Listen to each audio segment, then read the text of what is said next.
Hello, Steve White, Steve White's 89. Well, the Eternals, they released the teaser trailer. Now, I don't know anything about the Eternals. I was more of a DC kid. I realized, like, I sort of saw Marvel as sort of secondary. Like, there was like Batman, there was Superman, Wonder Woman. They were like the main superheroes. They were all DC. And then there was Spider-Man. He was Marvel. And then apparently the other Marvel people, I don't know who the hell they were. So I don't know who the Eternals are. I don't know anything about them. I had heard there was a film. I'd heard there was a lot of talk. There were problems and there was reshooting. But unfortunately, the people that I'm usually listening to that are in the sort of comic sort of realm, they're usually very negative and complaining and finding things to complain about. So I'm never quite sure now when I hear something negative whether it's justified. Now I watched the preview and it's interesting. It's a teaser trailer. It's just supposed to give you a tease. It's supposed to give you a little taste of what the movie is. So it basically starts off with ancient Earth. We're just, being ancient. And along comes a spaceship and just hovers over. And apparently they helped us to be who we are. And then they just sat back and didn't get involved. And didn't get involved in any issues in human history, because a lot of people are saying, well, if the Eternals were here the whole time, why didn't they get involved in like any of these big world disasters that were in the other films that the other superheroes sort of got involved in? And I'm like, I have no idea. It's a bit of a problem where you add superheroes into the same universe and you sort of like, you have to fit them into that universe and have to explain where they were in this crisis and that crisis. Well, they weren't made yet. That film wasn't made yet. That's the real answer.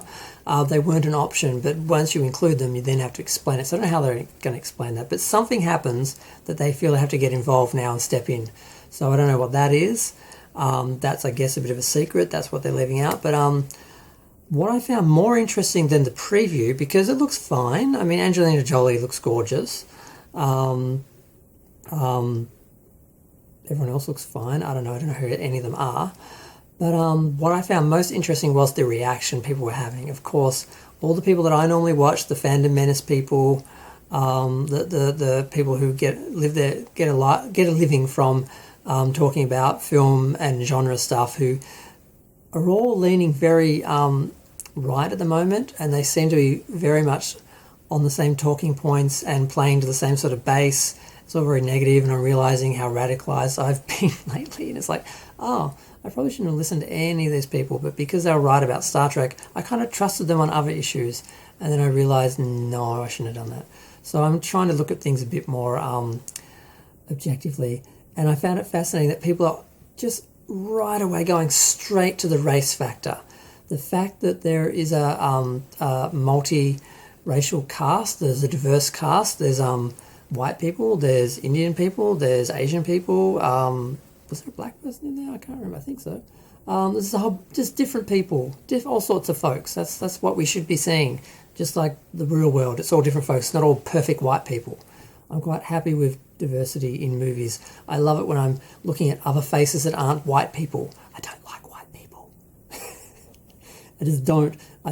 White guys, I have no interest. I'm very happy to see a diverse cast, but no one else is apparently. All these people are coming out and they're like complaining about, oh, it's all about diversity. Give us a good film. Give us a good story. Like, they're just making the film to make a diverse cast film, and that's it. That's the only reason why it exists. And everyone's focusing on Bollywood because there's one shot in this film, of this preview, one shot of an overhead shot of a bunch of people in what looks like Bollywood sort of costumes dancing. Now, obviously, this film shows that these people lived a life on Earth, amongst us. So we're going to see them do things like, I don't know, have weddings. Like maybe one guy's Indian. He probably had a big Indian wedding like they have, and they did a Bollywood dance or something. I don't know. It doesn't mean there's a Bollywood dance scene in this film and that it's pandering to India, because that's what they're upset about now. It's not, oh, they're pandering to China and we can't have that because, racism. They're pandering to India now. Racism. It's like, well, we have to pander to America and white people only. We can't actually cater to any other groups or any other people. It has to just be white people. And if you do anything other than pander to white people and show white people, you are I'm just tired of hearing it. If you've been listening to anyone's reviews, you've heard it as well. It's like they're pandering, they're pandering. I'm like, when does having a diverse cast, when does having representation for anyone other than white people, when is that pandering? I get there's a few instances like Captain Marvel and that where they are definitely playing, at least in the media, at least with the promotion of the film, they're playing with the race baiting and all that, and the battle of the sexes and sexism. They do that to get clicks and get attention and get people talking about it in the wrong way because they don't care as long as people are talking. They go see the film whether they're seeing it to hate view it. They don't care as long as you pay, although I don't pay to hate view a movie. I pay for a different movie and then I see the film that I want to hate watch. So someone else gets the money and I still get to watch it and do a review about it. That's how I saw Captain Marvel. That's how I saw a few other films that I didn't like. I paid for a different film that I wanted to support, and then I went in and watched that one because I want the same time, basically. That's what I do. So it's just funny. I found people's reactions more interesting than the actual film, my reaction to the film. It seems like just a kind of average sort of DC style superheroes as gods living among us, sort of helping us evolve sort of film, and it looks well produced, looks well done. They didn't really show any fighting or anything, just a little touch here and there, and then they had a little scene at the end where some kid's asking, well, if Captain America and everyone's gone, who's going to lead the Avengers now? And one of the guys said, I can do it, and then everyone laughs. People are saying, well, they just put that in there to let people know this is actually a Marvel film, it's part of the same universe, because a lot of normies won't know who the Eternals are. I don't really know who they are. I knew they existed, but I don't know who they are. So, I don't know. It looks interesting. I'll watch it. I won't be going to see it because I'm not going to be going to see anything in the cinema from the looks of it. But although it is out in November, so who knows. I was really looking forward to seeing Halloween Kills in October because they put it off a whole year.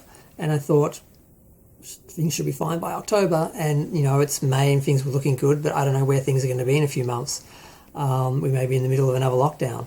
We may be in the middle of another wave. We may be having a whole countrywide wave. We may be India by then. Or things may be back to zero again. We had 68 days of zero.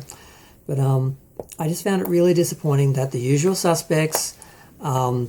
H, Clownfish TV, Mecha Random, that Yellow Flash or Yellow Ninja or what the hell this guy is, all these people are all saying the same thing, the same talking points, which I didn't think Mecha was sharing anymore because she was sort of out of the loop. But basically the whole, it's just a representation, coloured people bad, should be white people. If it's not white people, it's pandering, and it's obviously badly written because they're writing it just to cater to race and current PC stuff and blah, blah, blah. And I'm like, that doesn't automatically make something bad. When they do that, usually it is bad because, they're just, focusing on that element and they're not actually focusing on their motivation. Their whole thing isn't a good story. It is actually to do a specific thing. But the idea that any film that has a diverse cast or has